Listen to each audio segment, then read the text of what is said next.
깃발이야말로 락페가 가진 어떤 그런 관객 문화, 되게 상징적인 이벤트 중에 하나라고 좀 생각을 해요. 자기 자신이 어떤 거를 표방하고 자기를 어떻게 표출하고 싶은지를 뚜렷하게 나타낼 수 있는 하나의 문화가 됐다라고 얘기할 수 있을 것 같아요. 슬램핏에서 슬래머들끼리 같이 놀고 있다가도 어린 아이들이 오면 가장 좋은 기억을 선물해주기 위해서 지 아이에게 환호성을 해주고, 그래야 내가 갈 페스티벌도 유지가 된다. 그럼 야, 이게 역사지 이게.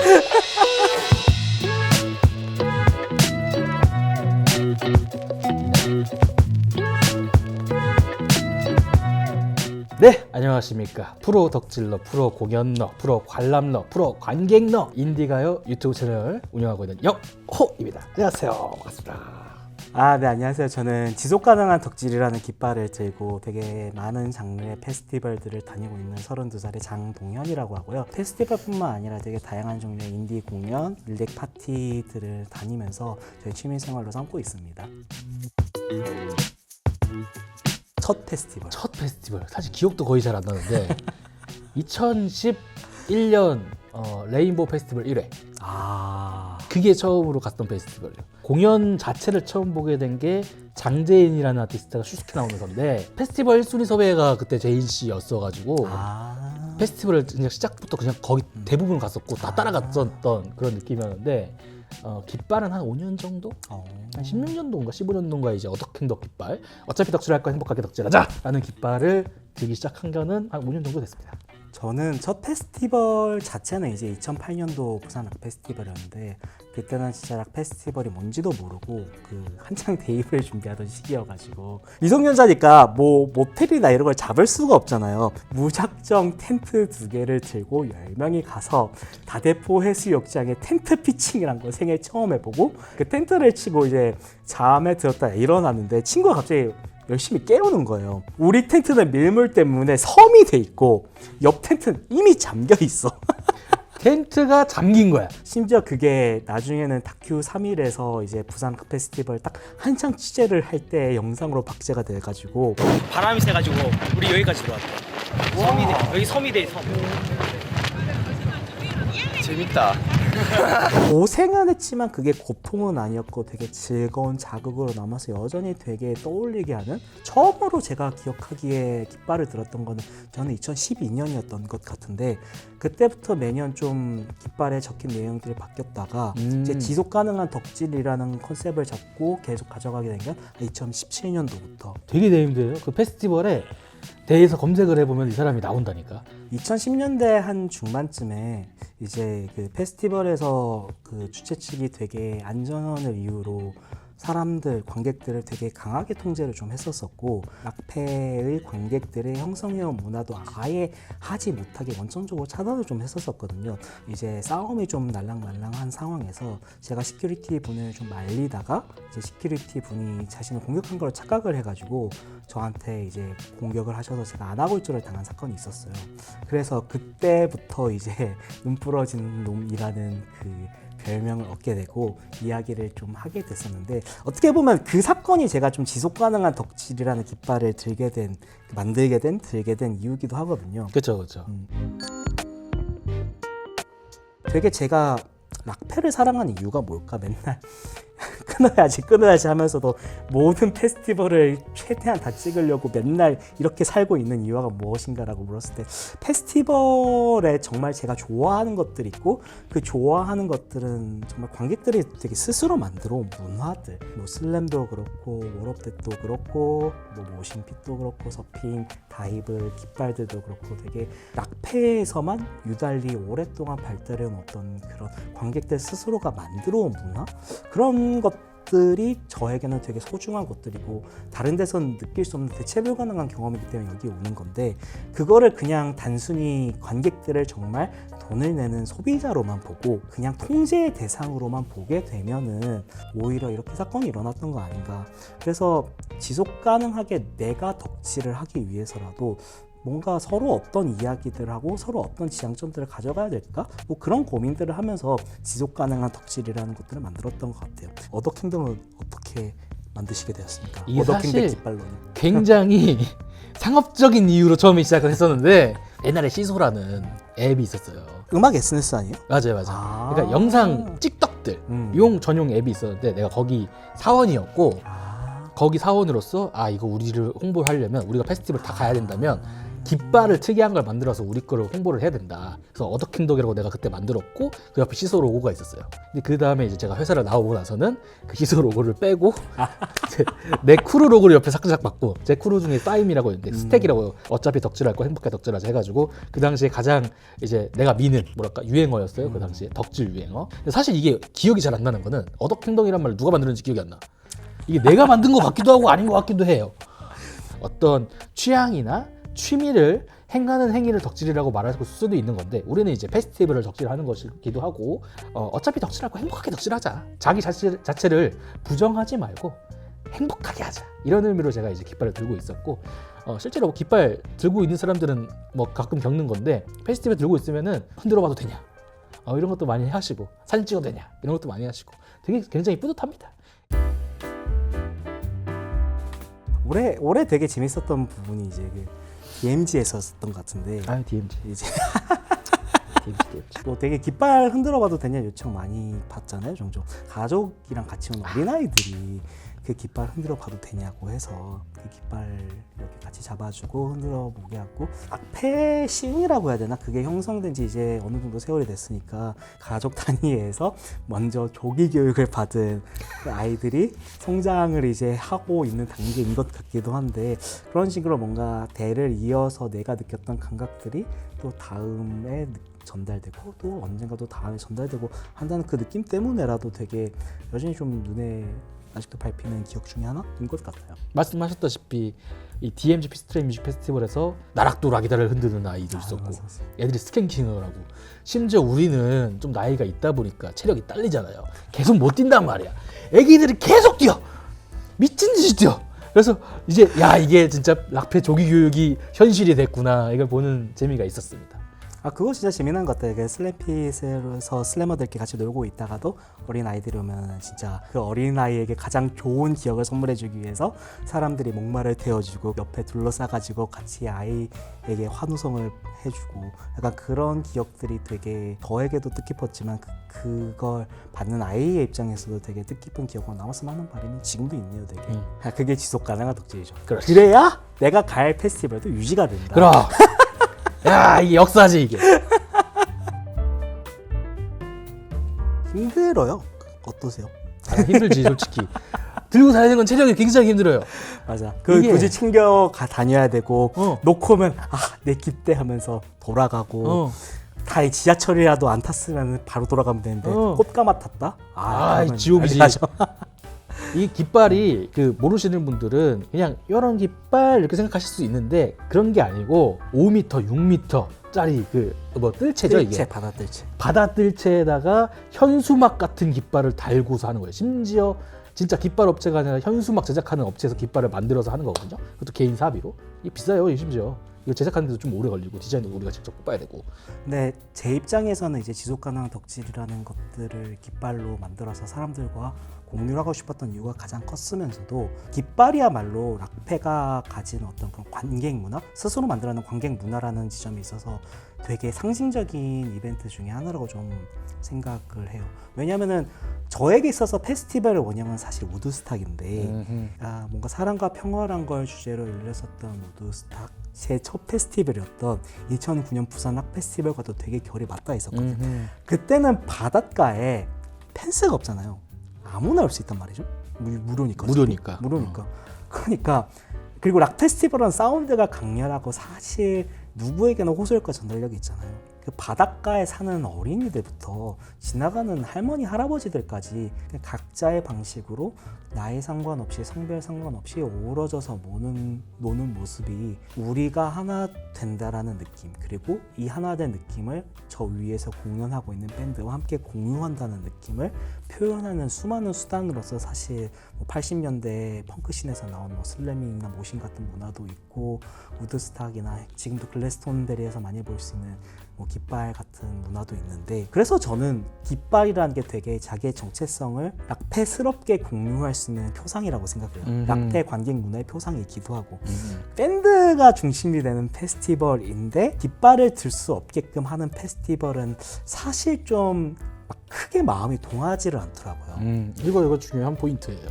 이 깃발러들, 그 락페를 좋아하는 사람들한테는 깃발이 갖고 있는 의미가 굉장히 큰데 그거를 억압하는 페스티벌은 좀 페스티벌의 본질적인 의미로서는 좀 아닐 수 있다. 라인업만 보고 무대만 보러 간다가 아니잖아요. 그 행위 자체가 이제 페스티벌의 어떤 문화를 즐기러 가는 건데 그거를 억압하고 공연만 봐라라고 하는 거거든. 그거는 축제가 아니라 공연이다 라고 저는 얘기할 수 있을 것 같아요. 원래는 주류는 그 무대에 쓰는 밴드의 로고를 이제 들고 가서 나 너네 보러 왔어 이 밴드 짱이야 라든지 이런 걸 보여주는 게 보통의 깃발러였는데 요즘에 와서는 그 밴드 깃발뿐만 아니라 다양한 방식의 깃발들이 생겼다. 자기 자신이 어떤 거를 표방하고 어떤 것을 표현하고 싶고 자기를 어떻게 표출하고 싶은지를 뚜렷하게 나타낼 수 있는 하나의 문화가 됐다 라고 얘기할 수 있을 것 같아요. 제가 14년 그 락페를 다니면서 올해 밴드 깃발을 인생 처음으로 만들어서 그래. 진짜 올해 내가 이렇게 덕질을 한 적이 있나 싶을 정도로 빠진 밴드의 깃발을 만들어서 너희를 좋아하는 사람 있고 너희의 깃발이 있으며 그 깃발러가 너희를 위해 가장 큰 슬램핏과 서클핏을 헌정하겠다. 약간 그런 느낌으로 펜타 때부터 들었거든요. 근데 결국 CHS 깃발이 2개가 됐다. 근데 나도 처음으로 밴드 깃발이나 아티스트 깃발은 올해 처음 만들었어요. 근데 깃발 겁나 많이 만들었잖아. 그러니까 뭐 이날치도 만들었고 이날치 깃발, 김뚜또 깃발, 김뚜또 깃발도. 그리고 다부다 깃발, 또 뭐 만들었지? 박소은 깃발. 그러니까 페스티벌 그 나오는 뮤지션들도 이제 락페가 처음인 친구들도 있고, 그도 그럴 것이 우리가 3년 동안 이제 바이러스 때문에 이제 페스티벌 자체 야외 페스티벌 못 즐겼고 관객 없고 막 그랬었으니까 그 상태에서 너네도 깃발이 있어라는 걸 보여주는 게 이제 진짜 얘네도 진짜 락스타가 됐어 이렇게 되는 거라서 의미가 있죠. 그게 재밌었어요. 저 CHS 깃발을 이제 들고 처음 게시한 게 펜타포트였었거든요. 근데 웃긴 게 뭐냐면은 CHS 깃발을 들고 이제 펜타에 걸어가고 있는데 펜타 입구에서 뒤에서 누가 차 타고 지나가는데 소리를 지르는 거예요. 그냥 알고 보니까 CHS의 밴드 멤버였어. CHS 깃발 거 너무 환호해 주셔가지고 오히려 저는 눈이 안 좋아가지고 못 알아보고 누군지 모르겠는데 소리 질러봐. 그렇게 소리 질러서 되게 좋아해 주시고 펜타 때 CHS 서클핏을 그렇게 열심히 열면서 그 깃발이 열심히 흔들고 그렇게 하는 것들이 되게 즐거운 경험이었다고 나중에 전해서 들으니까 내가 이 맛 보려고 밴드 깃발 드는구나 이 느낌 들었어. 그치. 펜타포트 때 김뚜돌이 무대에 섰단 말이에요. 원래 나는 공연 영상을 찍어서 올리는 기록하는 유튜버인데 김뚜돌 할 때 내가 안 찍었어요. 깃발 들고 서클핏을 만들어서 이렇게 놀아줘야 되니까 아쉽긴 하잖아. 찍덕인데. 근데 김뚜돌이 끝나고 연락이 왔어. 나 왔다. 깃발 찾으러 왔다. 깃발 사진 찍으러 왔다. 그래서 같이 사진 찍고 막 이렇게 했거든요. 이 맛이구나. 성동 모먼트. 성동 모먼트. 밴드 멤버들이 너무 좋아해 준 거예요. 심지어 다부다는 그때 우리가 그 어서스 페스티벌이었죠? 그때 다부다 깃발 이렇게 흔들었잖아요. 그 자료 화면을 해외 바이어들한테 보여줬대요. 근데 너무 좋아하더래. 해외에서도 이게 봤을 때 대단한 거야. 이런 팬들이 있다는 게, 이런 문화를 만들어 나갈 수 있다는 게 그 팀한테도 굉장히 큰 힘이 되는 거죠. 올해 깃발이 되게 많이 늘어났었잖아요. 그러니까 진짜 오랜만에 야외 페스티벌이 열려서 그런지 모르겠지만 코로나 전에, 그러니까 바이러스가 퍼지기 전에 있었던 페스티벌보다 깃발 수가 많이 늘어났어요. 코로나 전에는 사실 이제 깃발들의 어떤 성향이나 이런 것들을 보면은 주로 이제 밴드 깃발이거나 락덕들이 모이는 커뮤니티 깃발들이 주로였었잖아요. 그렇죠.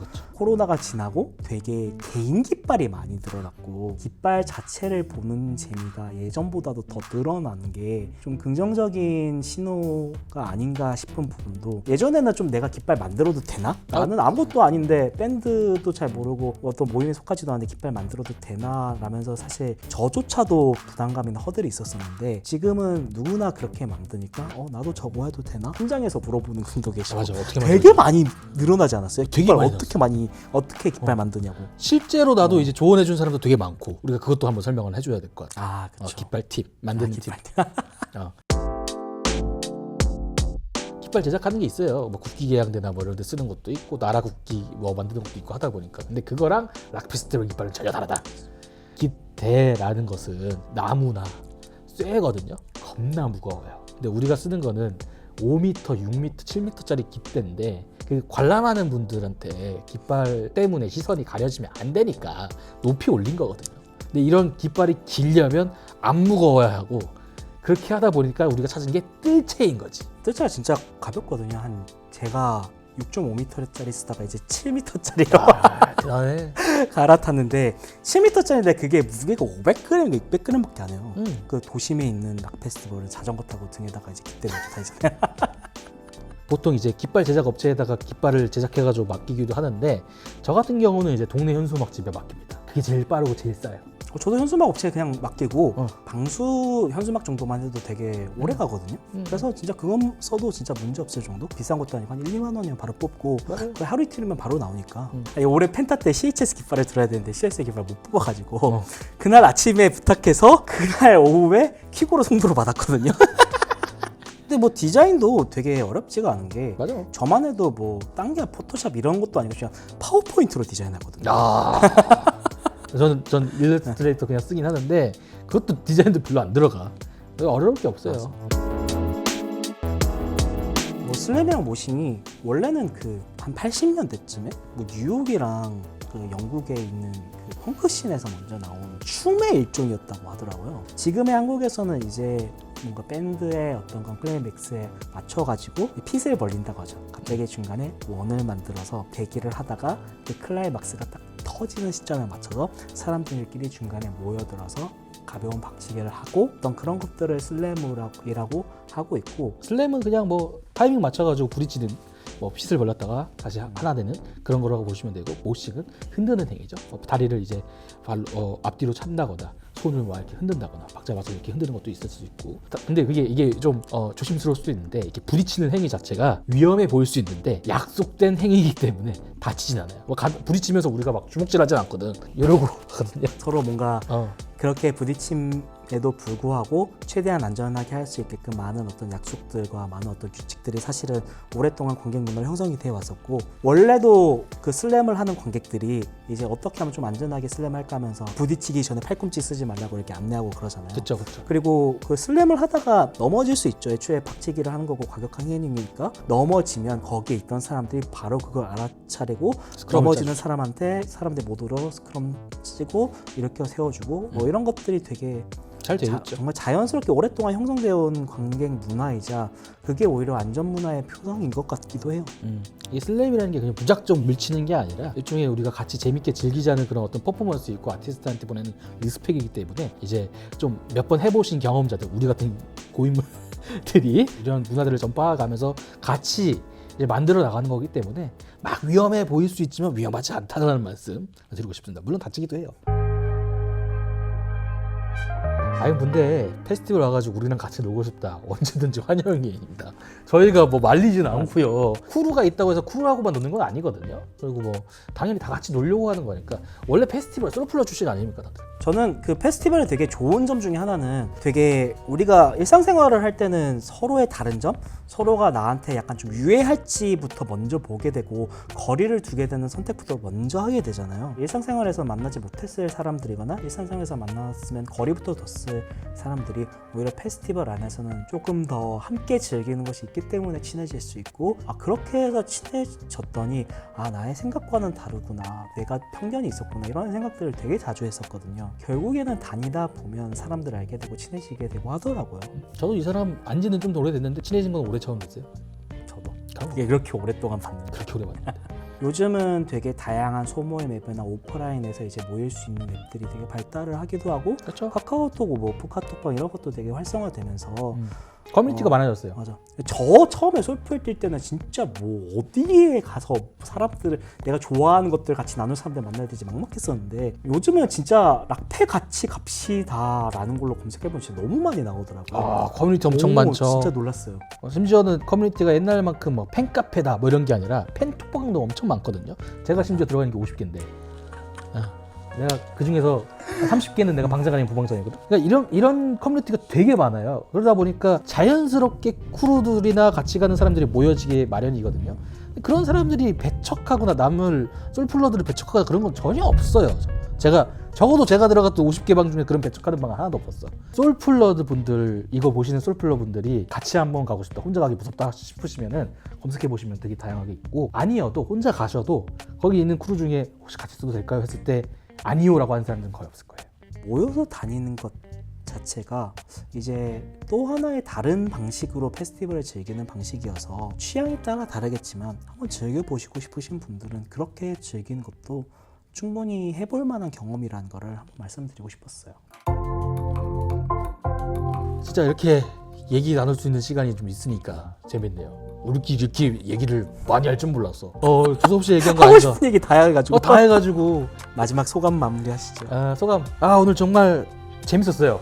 이런 자리가 없으니까 우리가 이제 덕후로서 이 페스티벌을 좋아하는 하나의 사람으로서 이런 자리에서 얘기를 나눌 수 있어서 좋았고요.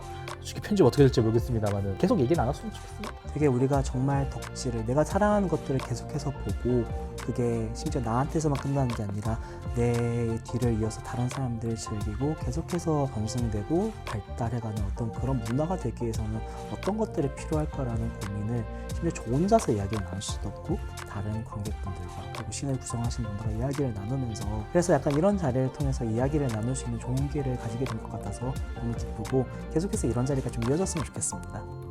네, 우리 또 페스티벌장에서 만나요. 꼭 인사 주시고요. 우리 잡아먹지 않아, 해치지 않아. 또 만나요. 인사 줘요. 저희는 네. 하시려고 돌아가는 굉장히 힘드네요. 네, 재밌습니다. 최고예요. 락스타! 나와 리듬이 하나가 되는 그 느낌 바로.